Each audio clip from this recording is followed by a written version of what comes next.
Sports Pueblo, 1350. This is the John Wristen Show, brought to you by Miller Lite. Let's join the voices of the pack, Jim Brooks and Joe Serby, along with CSU Pueblo Thunderwolves head coach, John Wristen.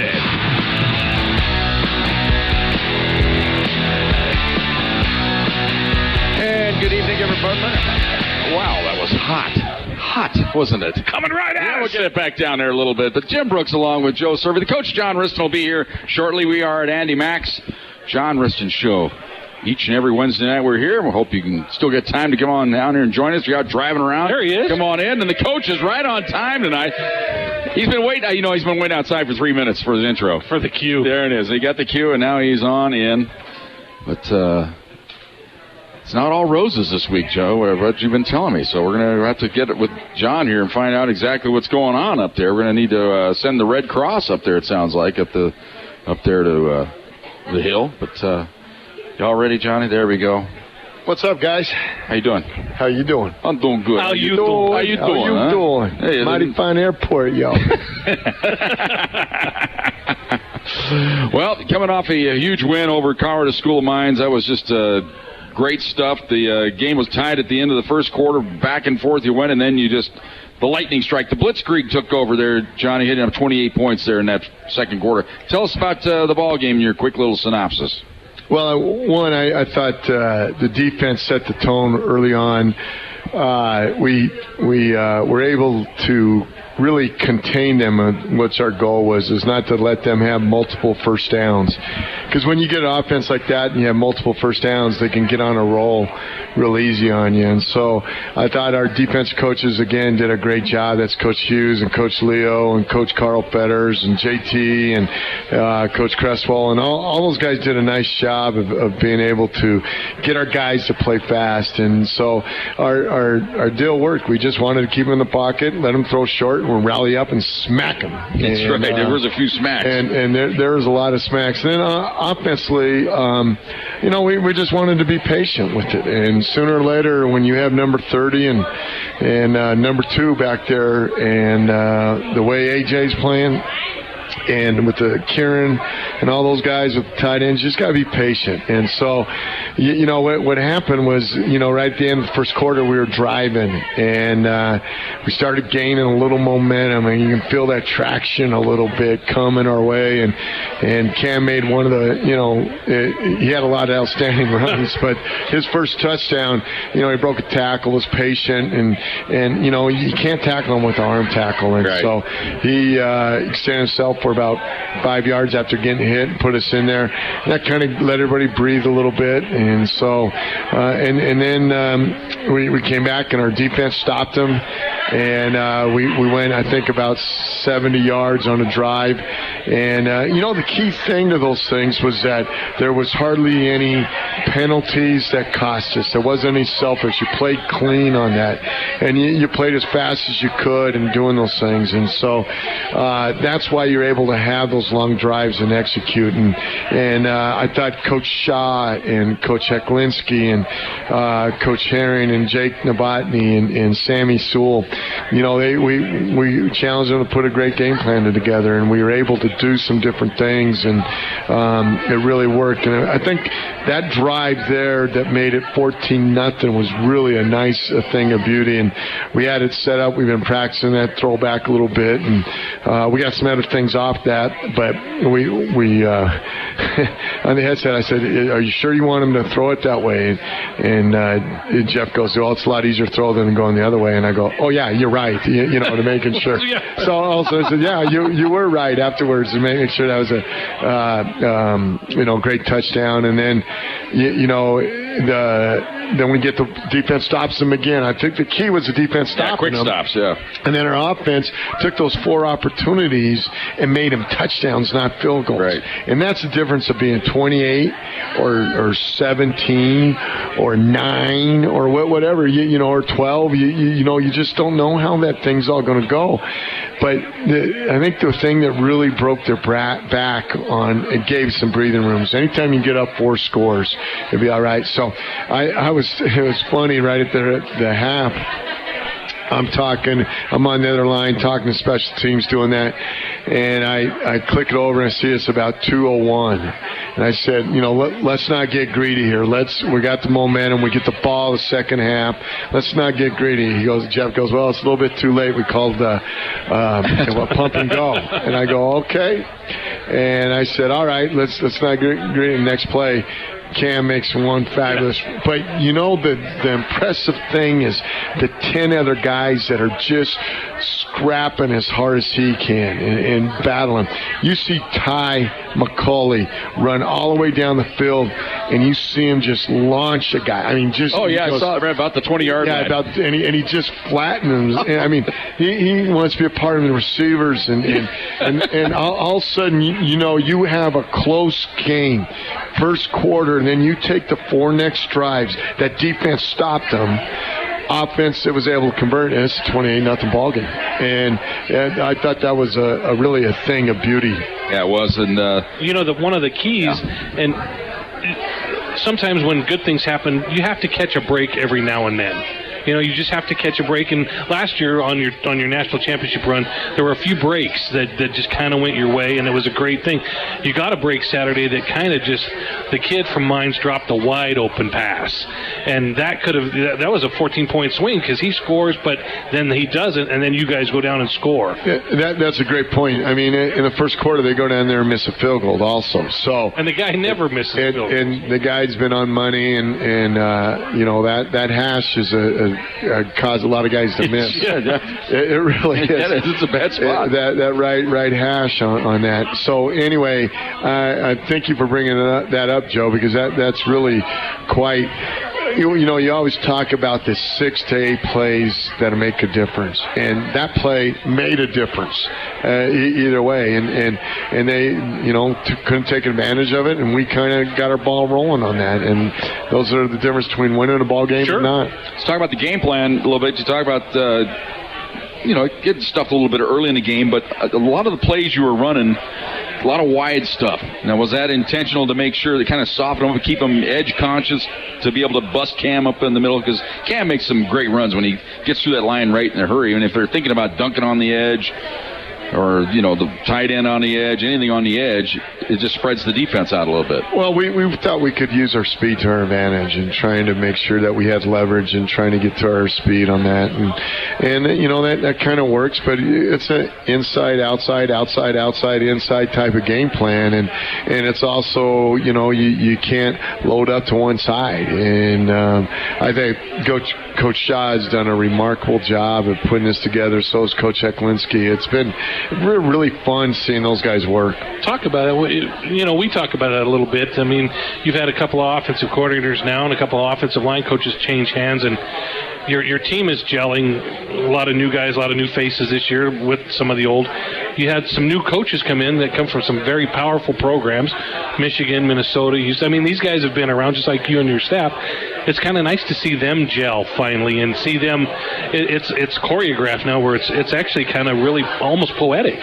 Well, I think what's neat is the way our kids respond. We've had, finally, those kids are seniors that have gone through 3 different line coaches and really 3 different coordinators. And so really been able to get that ability of these seniors to buy in. And, you see the DeAndre Coopers who didn't catch a ball, or he caught one ball and are still battling on every snap. But you see the Zach Martinez's and the Gary Dixons and the Chance Rodriguez that are really doing some outstanding things. I think the play of Ty McCauley and Quentin Walton at that tackle, they're both rotating, but I think the play of our center has really been outstanding, and that's really kind of been really neat to be able to see. You have 2 good ones, Spencer and Corbin, and it's I thought that was going to be our biggest drop off. In fact, I hate to say this about Scotland's play, but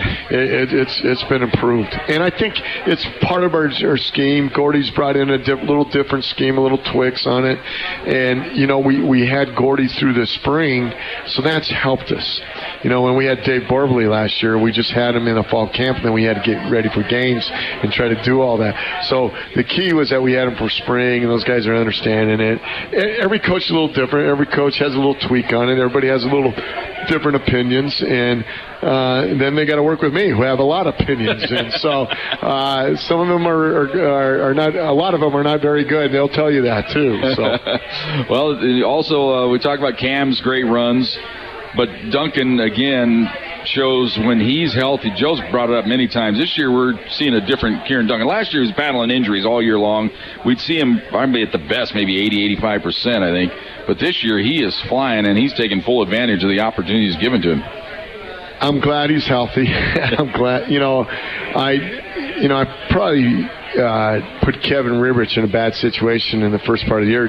I thought he could do it and come out, and he still can do it.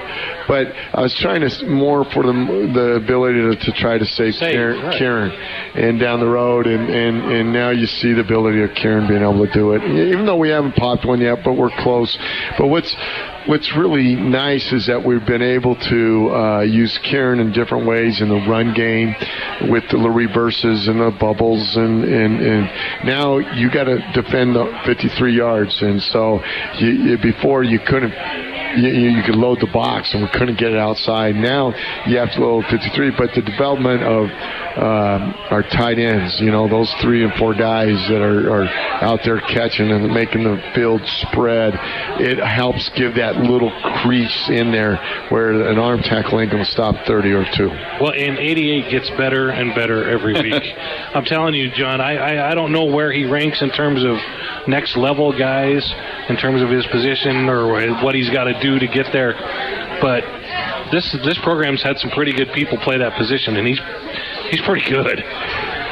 I agree. Yeah, Zach Boyd is just. I think that he's really come on and gaining confidence, especially in the run game. But I really think there's the untold part of it was a play of our defensive line. Sure. And our defensive line of the guys, Morgan Fox, who has played outstanding and came off of the injury, but the play of Tony Campton and Alex Baconis and Trace Gray coming in there, but Josh Croy has really played outstanding football. He smothers people. And Ian Joe and I just love watching him come out. He doesn't. He comes out in street clothes, or not when he just doesn't have pads on. He's like, my God. When guys tackle, they tackle, or they got sort of a look to him. When Croy tackles you, he smothers you. He's so big, and then he bounces on you. It seems like he punctuates like WWE movies. He's watching too much Bradle, yet he grabs you and he's I don't know how many he graded out on film, but he had to catch 3 guys from the backside Saturday. Well, he did, but there's a lot of times we'd rush 3 or 4, but that would mean that Tony was either double or triple all the time. But Tony was our player of the game that did an outstanding job of holding that gap, and we just wanted them to get to their spots, and make sure that guy didn't get out of the pocket, Dvorak didn't get out of the pocket. And when we made that happen, I thought he came up short on some throws. Yeah, it affected him. He was low on a lot of them, bouncing them. When he makes big plays is when he can stand back there in his feet and then scramble around, and those guys run and they throw it up. So we played zone and kept it underneath, but really the part of that I thought was really neat when I felt very confident early on when they were catching it, and then as soon as they were catching it, go bam. Yeah. Our guys would come up, bam. I think Jim used the word turtle more than these guys were catching and going down. They were afraid to get hit. It's like, oh my God, find a spot to hide. Well, they were outstanding receivers, and that number 5 is a good player, and the key I think also was we didn't let Spurgeon get off there, leading receiver, who I think is one of the most talented guys in the nation, and we were able to shut down running game down. So it was a nice job. Defense didn't give up more than 3 first downs in a row. I mean, they probably did, but not on a consistent. They did on the one drive. Yeah, second half. But I think the rest of the time we didn't give up 3 first downs, and so in a row, and that was kind of our goal. All right. We're well underway of this show here as we recap the Mines ball game. Got a lot of questions coming in. If you've Got some more coming our way. Yeah, there's a couple more coming in. 719-671-7574. If you're in the house and got a question, we've got a couple more of these national champion balls that we're going to give away here tonight. So if you have a question, we have some tickets as well. So if you have a question and you're in the house here, you can come on up when we do our next segment. Are these airline tickets so we can fly to Rapid City? No, those are bus tickets. Oh, I see. Yeah, I got bus tickets to the casino. I see. Those are bus tickets to Lusk. Oh. For practice. Yeah. All right. John Wristen Show. We are at Andy Mack. Still plenty of time to get on down here. And remember those questions, 719-671-7574. This time out, we'll come back. More of the John Wristen Show right after this on Fox Sports Pueblo. John Wristen Show on Fox Sports Pueblo 1350. 308 yards today down in Silver City for Western State. Wow. 2nd and 4 Thunderwolves. That's Dutch Fake Clark. The draw play. Thompson looks back, throws it right side. Man, wide open, caught! And it is right at the goal line. Sticks it across the goal line. Touchdown! Zach Boyd on a little bit of second effort that time. Right to the goal line. He was denied, Joe, but then he said, you know what? I'm going to give it another shot, and stuck it across the goal line for the touchdown. When at first you don't succeed, try again. And that's what Zach Boyd did right there as he got it on into the end zone. Thought that was a pretty good throw there, John, before we get to our question from our guest here. AJ on that play had some pressure on the play. They came at him, kind of squeezed him, but he was able to that was nice little touch pass he put on there. Yeah, he was able to roll to his left and then flip his hips around.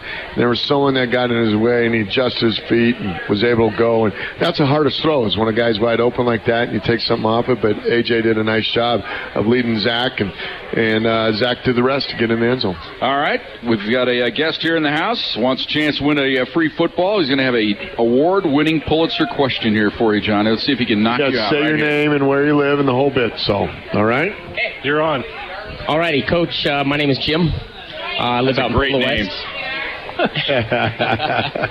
But my question for you, Coach, is how do you get your players ready for a team, Black Hills State, which is, I don't even think they've won a game yet, as opposed to Mines, which was undefeated?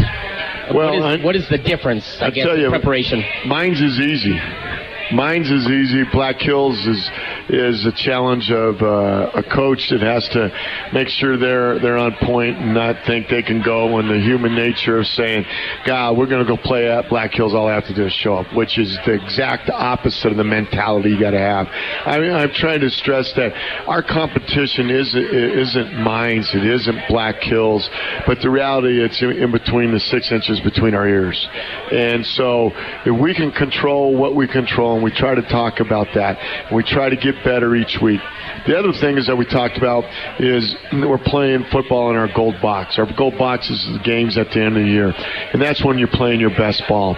If you don't buy into that, you have no business trying to play for anything. And so I try to stress that. Yesterday in our meeting, they knew right then and there that this was not going to be where we're going up. This is a business trip, and I expect everybody to be on point. And it starts with us as coaches and how we lead them. If we let them slack, they're going to take advantage of it. But that's how we kind of done it in our program. All right, thanks, Jim. Appreciate it. And Jim, great question there. Now, Johnny, we got a lot of other questions lining up here, and a lot of them deal with the regional rankings, so we might as well get that out of the way before we get into the questions so we make sense of it here. A lot of people are ticked off, but I've been trying to consult. Hey, don't be ticked. It's going to work out. It's going to be all right. And let's talk about the regional ranking. You came in this week. You're the 4th-ranked team in the country. Fourth in the country, but fifth in the region. People are going, how does that work out? Well, you've explained it to people in years past, but let's talk about it again. Explain how the regional rankings work. What goes into it? Well, the AFCA coaches poll means nothing. It's just a thing for you media types to talk about. Yeah. You know, it's just you media types get something to write about and talk about when you're trying to fill space. And so that's as much value as the American Football Coaches Association poll. Which you were a member of. Which yes, I am a member of that. I'm on that. Yes, you are. I vote on that. I guess they've been asking me to vote. So I'm also a member of the regional deal, and so that's been quite educational. There's a lot of moving parts here, and basically it boils down to your Division II one-loss record, your Division II in-region record, and your opponent one-loss record. So when you have some teams that have 1 losses or 0 losses that are playing, their opponents are 0.6 on their winning percentage, and you have some other teams that are undefeated that are a little bit lower than that. That's where this all comes into a formula per se that has a subjective part of that. With that being said, when you're undefeated, like we do have 3 teams in our region undefeated, and only one of them is ranked at number 1, that kind of explains what I just tried to describe. And at one point, I wasn't quite sure whether we were going to be in the top 8 and trying to go through those things. And so it kind of boils down to where it started. In my opinion, I thought we were going to be 7th, and when it comes public, we were 5th. And I think we as a regional poll power rankings, or a regional group that we go through, that we have a lot of discussion based on all those criteria we talked about. And so then they take it to the national committee, and they look at it national and say, well, this group did it this way, this group did it that way. And so they try to have a universal way to decide who's the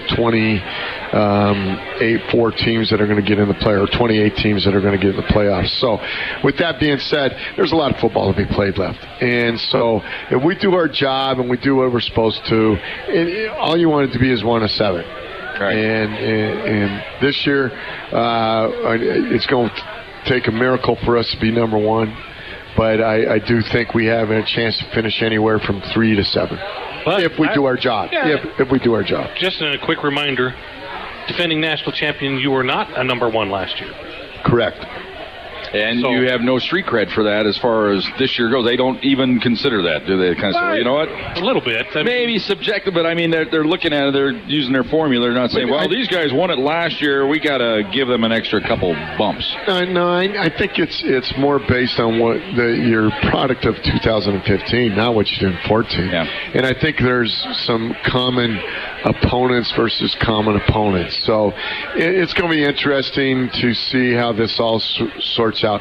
You know, that's one of the reasons why I wanted to play Central Washington and West Texas. And I thought in region games. In region games, and I thought they've always been a little bit of above a 500 team. Well, both of them are not having the best years they have. So, if those guys were all, let's say, 6-4 or 5-3 at this point, or 6-2, like they all could have been, our winning percentage would be out of the ballpark. And so that's what it is. You can only control what you can control. And all I can control is trying to get our team ready to go to Black Hills and play one hell of a football game. Right. So to wrap up the region deal, Ferris State and looks like their pathway to the number 1 is pretty, because the way that conference works, there's 15 teams in that conference. They have I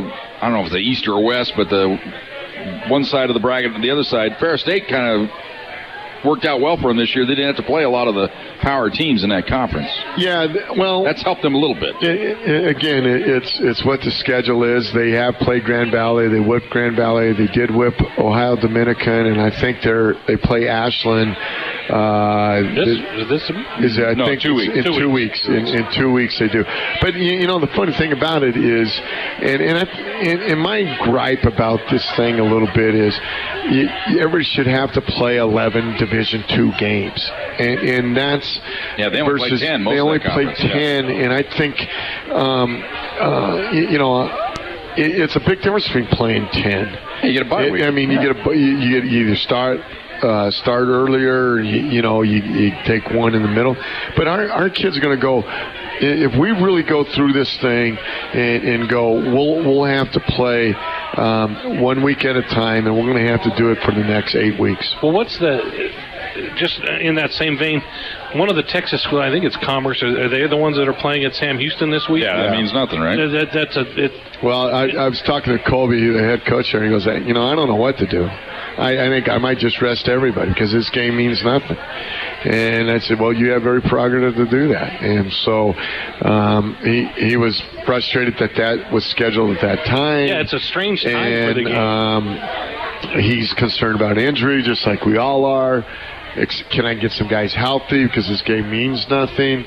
All those thoughts are running through his head. Yeah, and of course the Lone Star as well. They play a playoff system, so they're going to have to play 2 more games amongst, or at least 2 games amongst the top 4 in that conference. So it's not going to be an easy road for them to finish undefeated. Yeah, and I think the other way to look at it is if we end up having 1 loss and those guys all have 1 losses also, they're going to be 9-1 in Division II, and you go 10-1. That's a little higher percentage. Sure.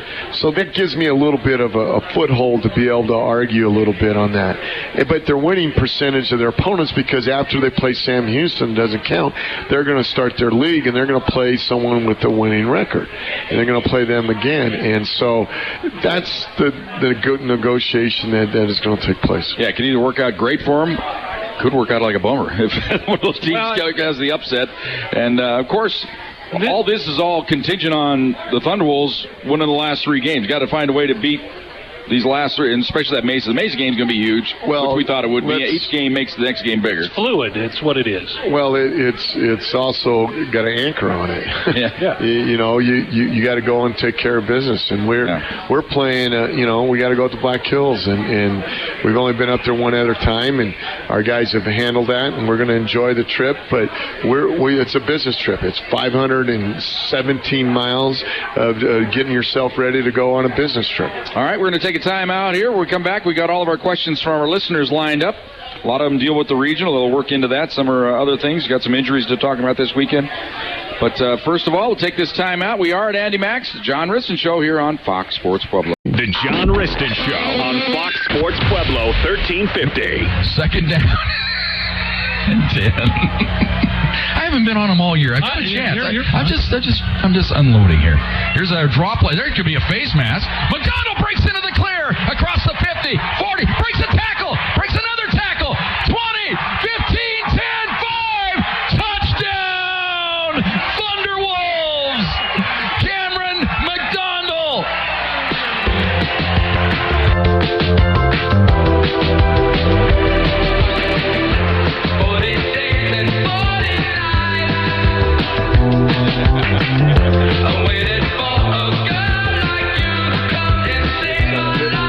The best part of the run was not necessarily Cam, was hear the crowd keep going. It started slow, and then they go, oh my gosh, and they were cheering. You could hear that in the background, and that was really neat to hear the crowd. I think the crowd really added a lot to us. Well, then last week, or the week before, was the run of the year by Bernard McDonald. It only lasted a week. I know. Cam's run was better than Bernard's, if all possible, but it was. There's some guys in there tonight that saw that Bernard run that was moving. Hey, there was a nice little YouTube montage of all 7 McDonald touchdowns. Yeah. And it was fun to watch. It showed people in the office who didn't get a chance to see it. So look at, because they were saying, are these guys really? I said, come here. Yeah, let's and watch I put it up on the big screen in the office, and I said, well, and it was all 7 touchdown runs, and they're like, oh. And their eyes are just like, I said, yeah, that's what we have right here in our backyard. Watch people. It. Exactly. Come look, it's pretty amazing. We're spoiled here right now, and you have one more opportunity to come watch us play. Yep, and it's going to be a big one. All right, Big Rick's got a question here. Come on, Rick, step on in. He's got Ole Miss jerseys. Yeah, he looks good. SEC. That's what they used to call me in basketball, Ole Miss. He threw away his Cubs jersey. He didn't come out. Remember, I was inviting people to come out and watch the Cubs lose last week, but it didn't happen. But that's all right. Can you elaborate on what that meant? Oh, no, that was my nickname in basketball, Ole Miss. Ole Miss. You weren't a running rebel, huh? No, I was a stationary set shot shooter that missed a lot. Jimmy shoot a lot. Yeah, he was the black hole. Yes. All right. Sorry. We'll be here all week, by the way. All right, go ahead, buddy. I know you can. Whoops. I know you control only what you do. All political correctness aside, who do you root for, Mesa or Mines? Ooh. Wow. Ooh. Well, I think I root for Mines. Sure you do. I think I hadn't even thought that far ahead. I mean, I think that I'm rooting for Mines. Yes, I'm rooting for Mines. Because, okay? well, and the reason why is you try to come up with a Einstein reason, but that does not. No, you want Mines to beat Mesa, because then you get to beat Mesa. They'll have 2 losses. They're out of the discussion.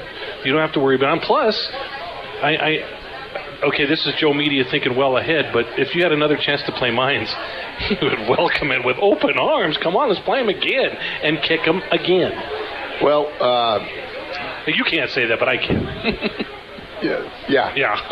Okay, but I think that's a great question. I think I'd like to see Mines beat Mesa, and I think they will. Do you? Playing in Grand Junction, you're going to be stoked. At Stoker Stadium. There you go. I don't know. Right. Well, you haven't seen enough Mesa yet, so. Well, you'll be able. That's going to be the CET game of the week, so you can DVR that one, and then, as if you don't have anything else to do on Sunday morning, break down your own film. But all right, you can watch that in the background. Appreciate it. Okay, Kevin checking in. Kevin Shriver, somewhere, he's all over the country. He spends 2 weeks out of every month at home, maybe 2 weekends out of every month. Big time Shriver. He is out there doing something, but he wants to know. Hide money. You see that tie he had last week? I know, and that was the best line I ever heard. John looks at him, him and Dave Shaddy are practicing. You can't hide money. That's right. Do the amount of points you put up the next couple of weeks help your regional rankings?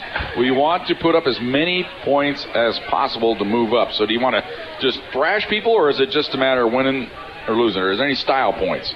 Strive, there's no style points, but that's, you are a man of style. You are a Renaissance man. You are a guy that... Look, call him, that's the most great compliment, and... You are a stylish guy, Kevin. Points don't mean anything except this.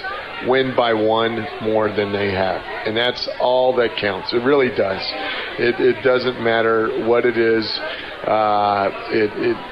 It might come into play when you got some common opponents.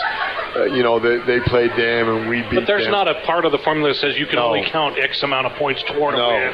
Because in other places you only get a certain amount of points. Well, I think that's all in theory. So you don't blow somebody out. Yeah, to run it up for. I think that's all we hear about the playoff and doing those things. I don't think those have a great big. It has factor in the human element, but this is not a human element trying to make those decisions. All right. After the most recent outstanding success, both offensively and defensively, how do you avoid a trap game this week? Which who's asking this? This is a Mr. Anonymous or Miss Anonymous, not identifying himself. Okay. So it's just a loyal listener. Charlie's got a question. Let's answer this one real quick. This is kind of what was challenged before. Our ability is and our competition is us. You got to understand this process. We started this thing with trying to understand you have control of 2 things. That's your attitude and work ethic. And so you got to be able to do that for 11 weeks. And this is just one of our opportunities to do that together. This is our 8th week that we get a chance to go play. Get to go play a Black Hills team that is young, that is going to come at us. They should have beat Chattern. Yeah. And it was just absolutely heartbreaking. And when I talked to John this week, I said, I don't know what to tell you. Seems like a good guy. Oh, John's the best. Seems like a really, really good guy. He's a really good coach. They got to keep working at it and keep pounding. I hope it doesn't happen Saturday. Yeah, next Saturday, pound it. Yeah, but they got a quarterback out of Rock Canyon, out of Castle Rock. Tanner Coote is your punter's teammate. He is really impressed with what he's done. So the challenge is us. That's the challenge. The challenge is I told our staff on Sunday. I said I don't want to talk much about Mines. I want us to get focused on what we have to do, and we got to do our best coaching job this week. All right, Charlie, you got a question? Charlie, Come on, Charlie. All right, Charlie, you're hot. Start talking. All right. First of all, Coach, I'd like to say the games are just so fun to go to. They're just awesome. I love going to those games. We love having you. We love you cheering with everybody else. Thank you, Charlie. All right. I always like to ask officiating question because you've always got the greatest answers in the world. But it was early in the third quarter. There was a double shift, 2 guys in motions penalty. And my question would be, when does the flag supposed to come out? Is it when the second guy goes in motion or when the ball snaps? Well, technically, you can we moved 3 or 4 guys at one time. The key is why the official did not throw the flag was that because he was waiting for it to get set. And so one of our guys could have got set for a second, and then he would have been all right. But that's why it comes out at the snap of the ball. So the fact that it came out about 2 seconds later was what, drowsiness maybe on the part of the official, or okay, I know you can't answer that part of the question. Charlie thinks like me. I like that. I think Here's some tickets, Charlie. That was a great question. Way to go. There you go. It's trying to get that guy who was throwing the flag. Never mind. That's what I was trying to call him. Well, and then talking about the officials, that's why the laugh before Cameron's big run there, because the play before that, Cooper, they undressed him on the sideline right in front of you on the go pattern. It's like, how do you sleep at night ignoring that? There's 2 guys looking right at it, and they both looked away, and I'm like, that's what we were laughing about, and I was kind of ribbing them a little on the air. I go, well, we were laughing because I hadn't really been on the officials all year. I've been a good boy this year, but I couldn't resist that one because it was blatant that they ignored that hold right in front of you. Yeah, it's their supervisor was there watching the whole game. Gene Bauman was in the house. We saw him before the game. Oh, good. I'm glad you guys saw Gene. John, we talked about this a little bit yesterday at practice. Saturday was a physical football game. Very. And it was, some of it was late, some of it could have been cheap, some of it was just in the heat of the moment, some of it was accidental, but it took its toll. Talk about the injury situation. Now, we could go through, I got a list of names. We could do it like the NFL where it's probable, questionable, doubtful, out, or we could just say he's hurt. We got some kids banged up in this game. We got a couple sprained ankles. Zach Boyd has a sprained ankle, and but he's going to be able to go play. Well, then just talk about the guys who are the guys that will not play Saturday. I think that Seth Brown is definitely out. Seth. He's got an injury. I don't want to elaborate a little bit on that, but then we, I think, but Bernard might not play in this game. We'll make a decision tomorrow. He's hamstring on his touchdown run. Right? Yeah, he felt a little pull on that, and then, Chance Rodriguez. We'll find out tomorrow, and he did some things today to make him qualified, but we have to do that. But other than that, we should be all right. Well, and the big loss, though, and everybody saw it, is Jake Ludwig. Well, that's what I was leading to, is these dark circles around my eyes are killing me because we lost one of the best players at his position in the country. And Jake, it was just a fluke thing, and he got it. His knee is not blown. We're hopefully to be able to get him back, but it won't be this week. All right, that was a question from Ken Franick as well, so that takes care of that one. Talking about Jake's situation. We're going to come back after this timeout. We're going to talk about Black Hills. And we got one more question that just came in, and we'll do that real quickly after we get back. We got one more segment to go here. John Wristen Show here at Andy Max. Come on down and join us after hours. We can watch Tundra in the house. Tundra is here. She's back. You can come feed our Tundra a chicken wing or a taco. You could give her whatever she needs to fuel her up for this. Her winter coat. She's got to do a run this weekend. All right. Cheeseburger pizza. That's what I'm looking forward to. One more segment to go right after this on Fox Sports Pueblo. The John Wristen Show on Fox Sports Pueblo 1350. Puts him over 200 yards for the game. I formation from the 5-yard line. Bernard into the ball game here to run the I back. They give it to him off the right side. Bounces it inside. Breaks a tackle to the goal line. Pushes in. Touchdown.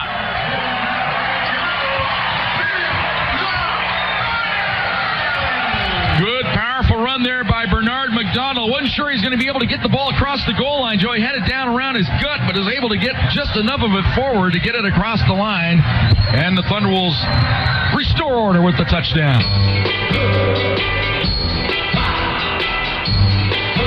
And welcome back for the final segment of the John Wristen Show. We are at Andy Max. Even though the show's about over, you can come out and join us, watch Game 2 of the World Series. What a game last night. Went 14 innings. Did you watch all 14 innings, John? No. Or are you busy doing football stuff? Oh, jeez. The game was watching me. Don't you have any... Steve Spurrier would be watching. Well, good. He's retired. Good. He had a different way about it, didn't he? Okay. All right, we got one more question. Let's see. What was the question? Oh, Dale's.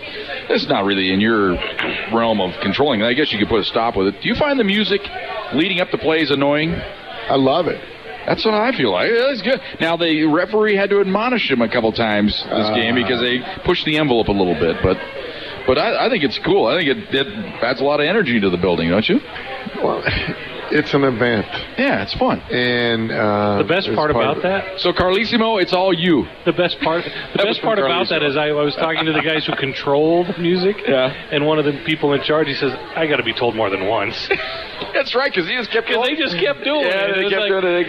I got to be told more than once. I guess the flag would have to come out to make it stop, but yeah, I can see maybe stopping, maybe 5 seconds sooner. No, but it's all right. I just like the sense of humor they have with the tunes they play. Exactly, they're all on point. Yes, I mean, if it's a turnover, it's taken care of. I mean, the one I know that makes Risto a little bit uneasy. You know, they play Kansas City. At the end of the game. After the games, every game. But hey, it's a subtle reference to. I have not heard Kansas City. Oh, well, you're already on your way to the locker room. We've heard it every week. Yeah, it's there. Yeah, they play. I need a new barbecue Joe's hat. Oh, man. I must have been talking about the World Series. It could be. That's exactly right. Well, John, we got Black Hill State this week. We got about 4 minutes to go in this show here today. Black Hill State. This is the ball club heartbreak last week, but this is a team that comes out every ball game. I kind of follow them a little bit this year. Seems like they're excited to go early on in ball games. Even when you played in there 2 years ago up there, I mean, that was a heck of a ball game for about a quarter and a half before, as we say, restore order. We use that term a lot, but they come after you early in the ball game. Their fan base is loyal. They get into it. It's a fun place to play, kind of a cool area. Yeah, this team is young and dangerous, and I think that we got to go and take care of business. We got to have that. Their quarterback last week put on an impressive performance, and they got down 22 points to Chattering, and then came back and scored 38 in a row. Wow. They had a 2-score lead. That's right. Yeah. So I believe it was 38 in a row. But anyway, they came back and just kept fighting and playing. And they had a chance to beat Chattering by 2 touchdowns. They should have beat Chattering by 2 touchdowns. But it didn't happen. And so we, again, talked about those 5 or 6 plays that make a difference. And so it's going to be quite a challenge. Again, I have a lot of respect for John and what he does in that program. They got a lot of Colorado kids on their roster. A lot of those Colorado kids, wanted to be a part of us, and we had to make a decision to go another direction. I'm not always going to make those right decisions, but it's going to be interesting. Again, they do a great job. They're really, really going to be a scary ball club. Yeah, I think looking on in the future, I think this is one of the programs that has the potential, 4 or 5 years down the line to get up there because they have a good area. They got good facilities, good coaching, loyal fan base. I think it's something that could grow. I really feel that this is a team that is going to continue to grow and get better. It's set up for them like you just described, and so we have our work cut out for us. And coming off an emotional victory, we got to stay off the mountaintops and we got to stay out of the valleys. We got to be right there where we handle our business. And I think we got one thing good. We have enough mixture mixture of older guys that I think that will hold order. We're getting out of here tomorrow night. I think that helps get everybody out of the bus a little bit, keep them contained. And so we're going to go see Mount Rushmore on Friday and go practice at Luskite. It's not Luskite, Nirvana or some county. But it's in Lusk. It's in Lusk.